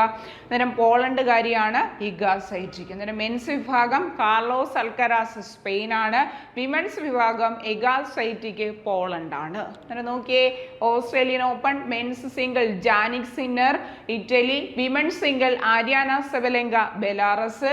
French Open 2024 men's Carlos Alcaraz Spain. Women's Iga Swiatek Poland. അന്നേരം ഓസ്ട്രേലിയൻ ഓപ്പണും ഫ്രഞ്ച് ഓപ്പണും. അടുത്തത് വിംബിൾഡൺ. അടുത്ത മൂന്നാമത്തത് വിംബിൾഡൺ അല്ലേ? നിങ്ങൾ അത് പഠിക്കാനായിട്ട് നമ്മൾ Australian open, French open, Wimbledon, US എന്നൊക്കെ എഴുതിയില്ലേ? എന്നിട്ട് ഈ വിംബിൾഡണ്ണിനെ മൂന്നാമത് നടക്കുന്നത് ആ മൂന്നെടുത്ത് തിരിച്ച് W ആക്കി നമ്മൾ ഇട്ടു എന്നങ്ങ് പഠിച്ചാൽ മതി. അന്നേരം മൂന്നാം നടക്കുന്ന ഏതാണ്? വിംബിൾഡൺ. ഒന്ന് തിരിച്ചിടുമ്പോൾ W ആവത്തില്ലേ? അങ്ങനെ വേണമെങ്കിൽ മൂന്നാമത് നടക്കുന്ന ഏതാണ്? വിംബിൾഡൺ ആണ്. ആ വിംബിൾഡൺ 2024 കിട്ടിയിരിക്കുന്നത് മെൻസ് കാർലോസ് അൽക്കരാസ്. നമുക്ക് പഠിക്കാനൊരു എളുപ്പം വന്നു. ഫ്രഞ്ച് ഓപ്പൺ ടെന്നീസ് നോക്കിയേ, ഫ്രഞ്ച് ഓപ്പൺ ടെന്നീസും മെൻസ് വിഭാഗം കാർലോസ് അൽക്കരാസ്. തൊട്ടടുത്ത മൂന്നാമത് നടന്ന വിംബിൾഡണ്ണും മെൻസ് വിഭാഗം ആർക്കാണ്? കാർലോസ് അൽക്കരാസിനാണ്. അങ്ങനെ പഠിക്കാനൊരു എളുപ്പം അവിടെ കിട്ടിയേ. ഇനി അടുത്തത് വിമൻസ് വിഭാഗം ബാർബറ ക്രെജിക്കോവ. വിമൻസ് വിഭാഗം ബാർബറ ക്രെജിക്കോവ, ചെക്ക് റിപ്പബ്ലിക്ക. വിമൻസ് വിഭാഗം ബാർബറ ക്രെജിക്കോവ, അവരുടെ രാജ്യം ഏതാണ്? ചെക്ക് റിപ്പബ്ലിക്കാണ്. അന്നേരം ഇതിനകത്ത് നമ്മൾ വേറിട്ട് നിൽക്കുന്ന രണ്ട് പേരുകൾ ആദ്യം ഇഗാസൈറ്റിക്കും ബാർബറ ക്രെജിക്കോവയും. അന്നേരം വിംബിൾഡൺ വിമൻസ് വിഭാഗം ബാർബറ ക്രെജിക്കോവയ്ക്കാണ് കിട്ടിയിരിക്കുന്നത്. തെറ്റിപ്പോവരുത്. വിംബിൾഡൺ മെൻസ് കാർലോസ് അൽക്കരാസ്, അദ്ദേഹത്തിന് ഫ്രഞ്ച് ഓപ്പണും മെൻസ് വിഭാഗം സിംഗിൾസ് കിട്ടിയിട്ടുണ്ട്. വിമൻസ് വിഭാഗം ബാർബറ ക്രെജിക്കോവ. വിമൻസ് വിഭാഗം വിംബിൾഡൺ ആർക്കാണ്? ബാർബറ ക്രെജിക്കോവ. ഫ്രഞ്ച് ഓപ്പൺ വിമൻസ് വിഭാഗം ഇഗാസൈറ്റിക്കിനായിരുന്നു. നമ്മൾ നേരത്തെ തന്നെ പഠിച്ചു കഴിഞ്ഞതാണ്. US ഓപ്പൺ മെൻസ് വിഭാഗം ജാനിക് സിന്നറിനും വിമൻസ് വിഭാഗം ആര്യാന സെബലെങ്കയ്ക്കും. ഇതേ രണ്ട് വ്യക്തികൾക്ക് തന്നെയാണ് ഓസ്ട്രേലിയൻ ഓപ്പൺ കിട്ടിയിരിക്കുന്നത്. ഓക്കെ, ഏറ്റവും പ്രധാനപ്പെട്ട ഒരു കറണ്ട് അഫയേഴ്സ് ആണ് ഈ മൂന്നാമത് നമ്മൾ ഡിസ്കസ് ചെയ്തിരിക്കുന്നത്. ഗ്രാൻഡ് സ്ലാം കിരീടങ്ങൾ അല്ലേ? ഗ്രാൻഡ് സ്ലാം കിരീടങ്ങൾ ഒരു വർഷത്തിൽ 4 എണ്ണം ഉണ്ട്. ആ 4 എണ്ണം കൂടെ ചേർത്താണ് ഗ്രാൻഡ് സ്ലാം എന്ന് പറയുന്നത്. ഗ്രാൻഡ് സ്ലാമിനകത്ത് ഉൾപ്പെടുന്നത് Australian open, French open, Wimbledon, US open ആണ്. ഓർഡറിൽ തന്നെ AF പിന്നെ W തിരിച്ചിടുമ്പോൾ അത് 3 ആവുന്നുണ്ട്. മൂന്നാമത് നടക്കുന്നത് വിംബിൾഡൺ, US ഓപ്പൺ 4ാമത് നടക്കുന്നുണ്ട്. അതായത് ഓസ്ട്രേലിയൻ ഓപ്പൺ US ഓപ്പൺ കിട്ടിയിരിക്കുന്നത് ഒരേ വ്യക്തികൾക്ക് തന്നെയാണ്. Men's Jannik Sinner, women's Aryna സെബലെങ്കയ്ക്കും. അതിൽ ഫ്രഞ്ച് ഓപ്പണും വിംബിൾഡണ്ണും പുരുഷ വിഭാഗം സിംഗിൾസ് കിട്ടിയിരിക്കുന്നത് കാർലോസ് അൽക്കരാസിനും. നമ്മൾ പ്രത്യേകിച്ച് എടുത്ത് പഠിക്കാൻ രണ്ട് പേരുകൾ. വിമൻസ് ഇഗാസൈറ്റിക്ക് പോളണ്ടുകാരിയാണ് ഫ്രഞ്ച് ഓപ്പൺ ടെന്നീസ് കിട്ടിയിരിക്കുന്നത്. അടുത്തത് വിംബിൾഡണ്ണിനകത്ത് വിമൻസ് വിഭാഗം ബാർബറ ക്രെജിക്കോവയ്ക്ക്. ഓക്കെ, ഏറ്റവും പ്രധാനപ്പെട്ടത് നമുക്ക് ഒരു 2025 അവസാനം വരെ ഓർത്ത് വെക്കേണ്ടുന്ന 3 കറണ്ട് അഫയേഴ്സ് സെറ്റുകളാണ്. ഒന്ന് നോബൽ സെറ്റ് പഠിച്ചു, 2 ഒളിമ്പിക് സെറ്റുകൾ. ഒളിമ്പിക്സ് നമ്മൾ അടുത്തത് വരുന്നുണ്ട്, അടുത്തത് സെറ്റിന് പഠിക്കുന്നുണ്ട്. അടുത്തത് ഏതാണ്? ടെന്നീസ്. ഓക്കെ, അന്നേരം ഒരു വർഷത്തേക്കുള്ള ഒരു കറണ്ട് അഫയേഴ്സ്. ഓക്കെ, ഇനി അടുത്ത വർഷം വരെ പഠിക്കാനുള്ള മറ്റൊരു കറണ്ട് അഫയേഴ്സ് ആണ് 17th നാഷണൽ ഫിലിം അവാർഡ്. 70ാമത് ദേശീയ സിനിമ പുരസ്കാരം, ചലച്ചിത്ര പുരസ്കാരം. ഇപ്പോൾ നമ്മൾ 2022 എന്നല്ല എഴുതിയിരിക്കുന്നത്. വരേണ്ടുന്നത് എന്താണ്? 2024 എന്നാണ് വരേണ്ടുന്നത്. പക്ഷേ 2022 അത് എന്നാണ് പ്രഖ്യാപിച്ചിരിക്കുന്നത്? 2024. 2024 നമുക്ക് എഴുതാൻ പറ്റത്തില്ല. 2022 2022 എന്ന് എഴുതാൻ പറ്റൂ. 22 ഏത് വർഷമാണ് പ്രഖ്യാപിച്ച് കൊടുത്തിരിക്കുന്നത്? 2024 അന്നേരം 17th നാഷണൽ ഫിലിം അവാർഡ് 2022 നിലവിൽ പ്രഖ്യാപിച്ചിരിക്കുന്നത് 2024. ഇതെടുത്തു കഴിഞ്ഞാൽ ഒരുപാട് കാര്യങ്ങളുണ്ട്. ഏറ്റവും പ്രധാനപ്പെട്ട കാര്യങ്ങൾ മാത്രം നമ്മൾ നോട്ട് ചെയ്യുന്നു. Best feature film. Best film ഏതെന്ന് ചോദിച്ചാൽ ആട്ടം. ഓർത്ത് വെക്കണം, മലയാളം സിനിമയാണ്. മലയാള സിനിമയാണ് ആട്ടം. അന്നേരം 17th നാഷണൽ ഫിലിം അവാർഡിൽ ബെസ്റ്റ് ഫിലിമിനുള്ള അവാർഡ് ആട്ടം. മലയാളി സംവിധായകന്റെ പേര് ആനന്ദ് ഏകർഷി എന്നാണ്. ആനന്ദ് ഏകർഷി. ഒന്ന് ഓർത്ത് വെക്കുക, സംവിധായകൻ ആനന്ദ് ഏകർഷി. ഫിലിം മറന്നു പോകരുത്. സംവിധായകൻ പിന്നെ അവിടെ നിൽക്കട്ടെ. നമ്മുടെ ഫിലിം ഏറ്റവും best film 17th national film അവാർഡിൽ മലയാള സിനിമയ്ക്കാണ് കിട്ടിയിരിക്കുന്നത്. ഇപ്പോൾ എന്താണ് അതിൻ്റെ സിനിമയുടെ പേര്? ആട്ടം എന്നാണ് ആ സിനിമയുടെ പേര്. ഓക്കെ, ഇനി അടുത്തത് ബെസ്റ്റ് ആക്ടർ. മികച്ച നടൻ ഋഷഭ് ഷെട്ടി. മികച്ച നടൻ ആരാണ്? ഋഷഭ് ഷെട്ടിയാണ് മികച്ച നടൻ. അന്നേരം ബെസ്റ്റ് ആക്ടർ ചോദിച്ചു കഴിഞ്ഞാൽ ആരാണ്? ഋഷഭ് ഷെട്ടി. അദ്ദേഹത്തിൻ്റെ സിനിമയുടെ പേര് കാന്താര എന്നാണ്. ഓക്കെ, ഋഷഭ് ഷെട്ടി സിനിമ ഏതാണ്?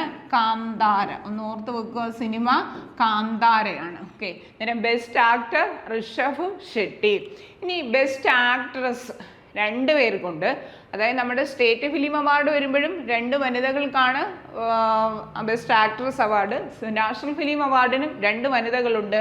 അതിലൊന്ന് നിത്യ മേനോൻ, മറ്റൊന്ന് മാനസി പരേഖ്. അന്നേരം best actress 17th national film അവാർഡിൽ മികച്ച നടി 2 പേരുണ്ട്, നിത്യ മേനോനും മാനസി പരേഖും. നിത്യയ്ക്കും മാനസിക്കും ഓർത്ത് വെച്ചാൽ മതി, നിത്യ മാനസി. പിന്നെ എന്തെങ്കിലുമൊക്കെ ബുദ്ധിമുട്ട് വരുവാണെങ്കിൽ NM എന്നൊക്കെ ഓർത്ത് വെച്ചാൽ മതി, നിത്യ മാനസി. അന്നേരം ബെസ്റ്റ് ആക്ട്രസ് നിത്യ മേനോനും മാനസി പരേഖിനുമാണ്. ഓക്കെ, ഇനി ബെസ്റ്റ് ഡയറക്ടർ. ബെസ്റ്റ് ഡയറക്ടർ എന്ന് പറഞ്ഞു കഴിഞ്ഞാൽ സൂരജ് ബർജാത്യ. ഈ പേര് സൂരജ് ആർ ബർജാത്യ എന്നാണ് വായിക്കുന്നത്. സൂരജ് ആർ ബർജാത്യ. ഓക്കെ, അന്നേരം ബെസ്റ്റ് സംവിധായകൻ, best director Sooraj R Barjatya. അദ്ദേഹത്തിൻ്റെ ഇനിഷ്യൽ നടുക്കിടപ്പുണ്ട് സൂരജ് ആർ ബർജാത്യ. നമുക്ക് ആ ബർജാത്യയെ കിട്ടാനൊരു ബുദ്ധിമുട്ടുണ്ടെങ്കിൽ സൂരജ് എന്നെങ്കിലും ഓർത്ത് വെക്കുക. ഓക്കെ, കിട്ടിയോ? അതിൽ നോക്കിയേ, best film Aattam, best actor Rishab, അത്രയെങ്കിലും ഓർത്ത് വെക്കുക. Best actor Rishab, best actress നിത്യയും മാനസിയും, നിത്യ മേനോനും മാനസി പരേഖും. അടുത്ത best director Sooraj R Barjatya. Sooraj R Barjatya. ഇവിടെ നമ്മളൊന്ന് ഫിലിം പഠിച്ചു നോക്കണം, കാരണം ഇവിടെ നമ്മൾ ബെസ്റ്റ് ഫിലിം ആട്ടമാണ്. Best director Sooraj R Barjatya. അദ്ദേഹത്തിൻ്റെ സിനിമ എന്ന് പറഞ്ഞാൽ ഊഞ്ചായി എന്നാണ് ആ സിനിമയുടെ പേര്. ഏത് സിനിമയുടെ സംവിധാനത്തിനാണെന്ന് ചോദിച്ചാൽ ഊഞ്ചായി എന്ന സിനിമയുടെ സംവിധാനം. ചിലപ്പോൾ ആട്ടം എന്ന് വേണേൽ അവിടെ ഇട്ട് തരാം ഓപ്ഷനകത്ത്. അന്നേരം ഒന്ന് ഓർത്ത് നോക്കേ, സൂരജ് ആർ ബർജാത്യ. ഊഞ്ഞാലെന്നെങ്കിലും ഒന്ന് ഓർത്ത് നോക്കുക, ചിലപ്പോൾ അത് കിട്ടാനുള്ള ചാൻസ് ഉണ്ട്. അന്നേരം best director Sooraj R Barjatya. അടുത്തത് best Malayalam film. Best Malayalam film Saudi Vellakka. Best Malayalam ഫിലിമാണ് സൗദി വെള്ളയ്ക്ക. നമുക്ക് എല്ലാം അങ്ങ് മലയാളം സിനിമകളാകുമ്പോൾ എല്ലാം കൂടെ അങ്ങോട്ടും ഇങ്ങോട്ടും തിരിഞ്ഞു പോകും. അന്നേരം ഓർത്തോണം, ആട്ടം എന്ന സിനിമയ്ക്കാണ് 17th national film award best film award കിട്ടിയിരിക്കുന്നത്, ബെസ്റ്റ് ഫിലിമിനുള്ള അവാർഡ്. ബെസ്റ്റ് മലയാളം ഫിലിമിന് അവാർഡ് കിട്ടിയിരിക്കുന്നത് സൗദി വെള്ളയ്ക്ക. ബെസ്റ്റ് മലയാളം ഫിലിം ഏതാണ്? സൗദി വെള്ളയ്ക്ക. ഇനി best child artist Sreepath. Best child artist മികച്ച ബാലതാരം ശ്രീപദ്. ഓക്കെ, അടുത്തത് സപ്പോർട്ടിംഗ് ആക്ട്രസ് മികച്ച സഹനടി നീന ഗുപ്ത. എന്നാൽ ഇവർ 3 പേരുടെയും കൂടെ പേര് തിരിഞ്ഞു പോകരുത്. ബെസ്റ്റ് സപ്പോർട്ടിംഗ് ആക്ട്രസ് ആരാണ്? നീന ഗുപ്ത. എല്ലാം നിത്യയും മാനസിയും നീനയൊക്കെ ഒരുപോലെ ഇരിപ്പുണ്ട്. അതിനാൽ ബെസ്റ്റ് സപ്പോർട്ടിംഗ് ആക്ട്രസ് ആരാണ്? Neena Gupta. Best supporting actress Neena ഗുപ്തയാണ്. ഇനി best supporting actor. Best supporting actor Pawan Malhotra. ആരാണ്? ബെസ്റ്റ് സപ്പോർട്ടിംഗ് ആക്ടർ മികച്ച സഹനടൻ പവൻ മൽഹോത്ര. വേറെ കുറേ അവാർഡുകളുണ്ട്. പ്രധാനമായിട്ടും ഫിലിം ഓർത്ത് വെക്കുക, ആട്ടം. ആക്ടർ ഋഷഭ് ഷെട്ടി, ആക്ട്രസ് നിത്യ മേനോനും മാനസി പരേഖും, best director Sooraj R Barjatya. ഇത്രയെങ്കിലും നല്ലവണ്ണം ഓർത്ത് പഠിച്ചു പോവുക. ബാക്കിയും കൂടെ നമ്മൾ അതിൻ്റെ കൂടെ ഓർക്കണം. Best Malayalam film Saudi Vellakka, best child artist Sreepath, supporting actress Neena Gupta, supporting actor Pawan Malhotra. അന്നേരം 17th നാഷണൽ ഫിലിം അവാർഡ്. അടുത്തൊരു വർഷത്തേക്കുള്ളൊരു കറണ്ട് അഫയേഴ്സ് ആണ് വീണ്ടും നമ്മൾ പഠിക്കാൻ പോകുന്നത്. 54th Kerala state film award, സംസ്ഥാന ചലച്ചിത്ര പുരസ്കാരങ്ങൾ എത്രാമത്തെയാണ്? 54ാമത് സംസ്ഥാന ചലച്ചിത്ര പുരസ്കാരങ്ങളാണ്. അതിലും പ്രധാനപ്പെട്ട 4 കാര്യങ്ങളാണ് നമ്മൾ പഠിക്കാൻ പോകുന്നത്. Best film Kaathal the core. Best film ഏതാണ്? കാതൽ ദ കോർ ആണ്. ഓക്കെ, അന്നേരം മലയാള സിനിമ 2054 ഏറ്റവും മികച്ച അവാർഡ് സിനിമയ്ക്ക് കിട്ടിയിരിക്കുന്നത് കാതൽ ദ കോർ. അതിൻ്റെ ഡയറക്ടർ ജോ ബേബി. ഡയറക്ടർ ആരാണ്? ജോ ബേബി. ഇനി ബെസ്റ്റ് ആക്ടർ പൃഥ്വിരാജ്. ഇത് ഇഷ്ടം പോലെ എല്ലാവർക്കും അറിയാം. സിനിമ ഏതെന്ന് ചോദിച്ചാൽ ആടുജീവിതം. നമ്മുടെ സമയം കളയേണ്ട, അതിനകത്തുണ്ട്. ഇനി ബെസ്റ്റ് ആക്ട്രസ് 2 നടിമാർക്കാണ് കിട്ടിയിരിക്കുന്നത്. നമ്മൾ നേരത്തെ പഠിച്ചതിനകത്ത് 2 നടിമാരുണ്ടായിരുന്നു. പിന്നെ ഇവിടെയും സംസ്ഥാന ചലച്ചിത്ര പുരസ്കാരങ്ങളും ബെസ്റ്റ് ആക്ട്രസ് 2 പേരാണ് പങ്കിട്ടിരിക്കുന്നത്. ഉർവശി സിനിമ ഉള്ളൊഴുക്ക്, ബീന ആർ ചന്ദ്രൻ സിനിമ തടവ്. ഓർത്തു വെക്കണേ, ഉർവശിക്കും ബീനയ്ക്കും. ഉർവശി ഏതാണ്? ഉള്ളൊഴുക്കാണ് സിനിമ. ബീന ആർ ചന്ദ്രൻ ഏത് സിനിമയാണ്? തടവ് എന്ന സിനിമയ്ക്കാണ് അവർക്ക് അവാർഡ് കിട്ടിയിരിക്കുന്നത്. ഇനി best director Blessy. Best director ആരാണ്? ബ്ലെസ്സിയാണ്. സിനിമ ആടുജീവിതം. ഓക്കെ, ഈയിടയ്ക്ക് ഒരു പരീക്ഷയ്ക്ക് ഒരു ക്വസ്റ്റ്യൻ വെറുതെ ഇങ്ങനെ കിടക്കുന്നത് കണ്ടു. 2024, 23, 24 വർഷങ്ങളിൽ ഏറ്റവും കൂടുതൽ അവാർഡുകൾ നേടിയ ഒരു മലയാള സിനിമയാണ് ആടുജീവിതം എന്ന് പറഞ്ഞ കിടപ്പുണ്ട്. പല പല വിഭാഗങ്ങളിലായിട്ട് അവർക്ക് ആ സിനിമ മേഖലയിൽ അവാർഡ് കിട്ടിയിട്ടുണ്ട്. അതിന് ജസ്റ്റ് ഒരു GK എൻ്റെ കൂടെ ഓർത്ത് നോക്കുക. 24 ഏറ്റവും കൂടുതൽ അവാർഡ് കിട്ടിയിരിക്കുന്ന ഒരു സിനിമ ഏതാണ്? ആടുജീവിതം. അതിന് പ്രധാനപ്പെട്ട അവാർഡാണ് നമ്മളിപ്പോൾ പഠിച്ചു വെച്ചിരിക്കുന്നത്. 54th സ്റ്റേറ്റ് ഫിലിം അവാർഡാണ് നമ്മൾ പഠിച്ചത്. അതിനകത്ത് 4 കാര്യങ്ങൾ. ഏറ്റവും പ്രധാനപ്പെട്ടത് best film Kaathal the core, director ആരാണ്? Jo Baby. Best actor Prithviraj, Aadujeevitham. Best actress Urvashi, Ullozhukku. Beena R Chandran, Thadavu. Best director Blessy, Aadujeevitham. ഇത്രയും ഒരു 5 ക്വസ്റ്റ്യനാണ് നമ്മളിതിൽ ഫസ്റ്റ് പാർട്ടിൽ ഡിസ്കസ് ചെയ്തിരിക്കുന്നത്. ഒന്ന് നമ്മൾ നോടിച്ചു പോവുകയാണ്.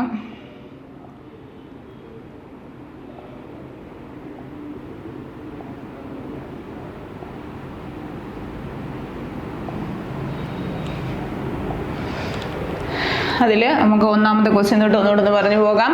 2024 നോബൽ പ്രൈസ് മെഡിസിൻ വിക്ടർ ആംബ്രൂസിന്, ഗ്യാരി റോക്കിനാണ്. 2 പേരും USA-കാരാണ്. Physics Geoffrey Hinton, John Hopfield. Hinton Canada, Hopfield USA ആണ്. Chemistry David Baker USA, Demis Hassabis UK, John M Jumper USA ആണ്. ഓക്കെ, അടുത്തത് പീസ് സമാധാനം നിഹോൺ ഹെയ്ഡാൻഗു എന്ന ജാപ്പനീസ് സംഘടന നിലവിൽ വന്നത് 1956 ഓഗസ്റ്റ് 10 എന്തിനാണെന്ന് ചോദിച്ചാൽ nuclear weapons must never used again എന്നുള്ളത്, ആണവായുധ ലോകം കൈവരിക്കാനുള്ള ശ്രമത്തിന്. ആണവായുധ രഹിത ലോകം കൈവരിക്കാനുള്ള ശ്രമത്തിന്. ആണവായുധ രഹിത ലോകം കൈവരിക്കാനുള്ള ശ്രമത്തിന്. ഓക്കെ, ഇനി അടുത്ത literature Han Kang, South Korea. The vegetarian എന്നാണ് അവരുടെ പ്രധാനപ്പെട്ട നോവൽ. ഇത് എക്കണോമിക്സിന്റെ Nobel Daron Acemoglu, Simon Johnson, James Robinson. ഇവർക്കാണ് എക്കണോമിക്സിന് നോവൽ കിട്ടിയിരിക്കുന്നത്. അടുത്ത് നമ്മൾ പറഞ്ഞേക്കുന്നത് നോബൽ പ്രൈസ് 6 ഫീൽഡിൽ കൊടുക്കുന്നുണ്ട്. അതിൽ നോബൽ പ്രൈസ് കൊടുക്കുന്നത് ആരുടെ ഓർമ്മയ്ക്കെന്ന് ചോദിച്ചാൽ Alfred Nobel. Memory Nobel prize given Alfred Nobel 10th ഡിസംബറിനാണ് അത് കൊടുക്കുന്നത്. First Nobel prize 10th December 1901 കൊടുത്തത്. അതിൽ ഇന്ത്യക്കാര് ഫസ്റ്റ് ഇന്ത്യൻ രവീന്ദ്രനാഥ ടാഗോറാണ്. 1913 ലിറ്ററേച്ചറിലാണ് കിട്ടിയിരിക്കുന്നത്. CV രാമൻ 1930. ഫിസിക്സ് അത് ഹർഗോവിന്ദ് ഖുറാനെ 1968. മെഡിസിൻ ആണ് കിട്ടിയിരിക്കുന്നത്. അടുത്ത മദർ തെരേസ 1979. പീസ്. അടുത്ത സുബ്രഹ്മണ്യം ചന്ദ്രശേഖർ 1983. ഫിസിക്സ്. അടുത്ത അമർത്യ സെൻ 1999. എക്കണോമിക്സ്. വെങ്കി രാമകൃഷ്ണൻ 2009. കെമിസ്ട്രി. അടുത്ത കൈലാഷ് സത്യാർത്ഥി 2014. പീസ്. അടുത്ത അഭിജിത്ത് ബാനർജി 2019 ആരാണ്? എക്കണോമിക്സ്. ലേറ്റസ്റ്റ് ഏറ്റവും അവസാനത്തെ നോവൽ 2019 ഇന്ത്യക്ക് കിട്ടിയിരിക്കുന്നത്. ഇനി അടുത്ത പാരീസ് ഒളിമ്പിക്സ്, സമ്മർ ഒളിമ്പിക്സ് അല്ലെങ്കിൽ 33rd ഒളിമ്പിക്സ് നടന്നത് ഹോസ്റ്റ് ചെയ്തൊരു രാജ്യം ഫ്രാൻസ് ആണ്. സ്ഥലം പാരീസ്. അതിൽ എത്ര രാജ്യങ്ങൾ പങ്കെടുത്തു? നേഷൻസ് പാർട്ടിസിപ്പേറ്റ് 206 206 രാജ്യങ്ങൾ പങ്കെടുത്തു. First medal USA, second position China, third position Japan, ഇന്ത്യക്ക് തേർഡ് 71 സ്ഥാനം. ഗോൾഡ് ഒന്നും കിട്ടിയില്ല, സിൽവർ 1, ബ്രോൺസ് വെങ്കലം 5, ടോട്ടൽ മെഡൽ 6 ആണ് കിട്ടിയിരിക്കുന്നത്. അടുത്തത് ഇന്ത്യൻ മെഡൽ ജേതാക്കൾ ആരൊക്കെയെന്ന് ചോദിച്ചാൽ മനു ഭാക്കർ ബ്രോൺസ്, ഷൂട്ടിംഗ് വിഭാഗം മനു ഭാക്കർ, സരബ്ജോത് സിംഗ് ബ്രോൺസ്, അതും ഷൂട്ടിംഗ് വിഭാഗമാണ്. സ്വപ്നിൽ കുസാലെ ബ്രോൺസ്, അതും ഷൂട്ടിംഗ് വിഭാഗം. ഇന്ത്യൻ ടീം ഹോക്കി ടീമിന് ബ്രോൺസ്. മെൻസ് ഹോക്കി ചിലപ്പോൾ അതൊക്കെ ഒരു നോട്ട് ചെയ്ത് വെച്ചിരിക്കുക, ചിലപ്പോൾ മെൻസ് ഹോക്കി എന്നോ വിമൻസ് ഹോക്കി എന്നായിരിക്കും തരുന്നത്. Men's hockey. അടുത്ത Neeraj Chopra silver. Javelin throw, ആ മീറ്ററും കൂടെ ഓർത്ത് നോക്കുക, 89.45 മീറ്റർ അല്ലെങ്കിൽ 293.47 ഫീറ്റ്. അത്ലറ്റ് എന്നും കൂടെ ഓർത്ത് നോക്കുക. അടുത്തത് അമൻ ഷെറാവത്ത്. അടുത്തത് ബ്രോൺസ് മെൻസ് വിഭാഗം ഫ്രീ സ്റ്റൈൽ റെസ്ലിങ്ങിനാണ് കിട്ടിയിരിക്കുന്നത്. അന്നേരം 6 മെഡലും നമ്മൾ പഠിച്ചു കഴിഞ്ഞു. അടുത്തത് ടെന്നീസ് ഗ്രാൻഡ് സ്ലാം കിരീടങ്ങളാണ്. അതിൽ first Australian Open 2024 men's singles Jannik Sinner, women's single Aryna Sabalenka, French Open men's വിഭാഗം Carlos Alcaraz Spain, women's Iga Swiatek Poland. അടുത്ത Wimbledon 2024 men's Carlos Alcaraz, women's Barbora Krejcikova. അടുത്ത US Open men's Jannik Sinner, women's Aryna Sabalenka. ഇനി അടുത്ത 17 national film award 2022 declare എന്താണ് ചെയ്തിരിക്കുന്നത് 2024. അത് ഏത് വർഷത്തെയാണ്? 2022ടെയാണ്. അതിൽ ബെസ്റ്റ് ഫീച്ചർ ഫിലിം ആട്ടം, അതിൻ്റെ സംവിധായകൻ Anand Ekarshi, best director Rishab Shetty, best actor Rishab Shetty, best actress Nithya Menon, Manasi Parekh. അടുത്ത best director Sooraj R Barjatya, best Malayalam film Saudi Vellakka, best child artist Sreepath, supporting actress Neena Gupta, supporting actor Pawan Malhotra. Last 15 Kerala state film award. Best film Kaathal the core, director Jeo Baby, best actor Prithviraj Aadujeevitham, best actress Urvashi Ullozhukku, Beena R Chandran Thadavu, best director Blessy Aadujeevitham. നമ്മുടെ current അഫയേഴ്സിൻ്റെ 5 question ഇവിടെ കഴിഞ്ഞിരിക്കുകയാണ്. ഏറ്റവും പ്രധാനപ്പെട്ടത് അടുത്ത വർഷത്തേക്കൂടുള്ള current affairs ആണ്. അടുത്ത ടോപ്പിക്കുമായിട്ട് നമുക്ക് അടുത്ത ക്ലാസ്സിൽ കാണാം. Okay, thank you.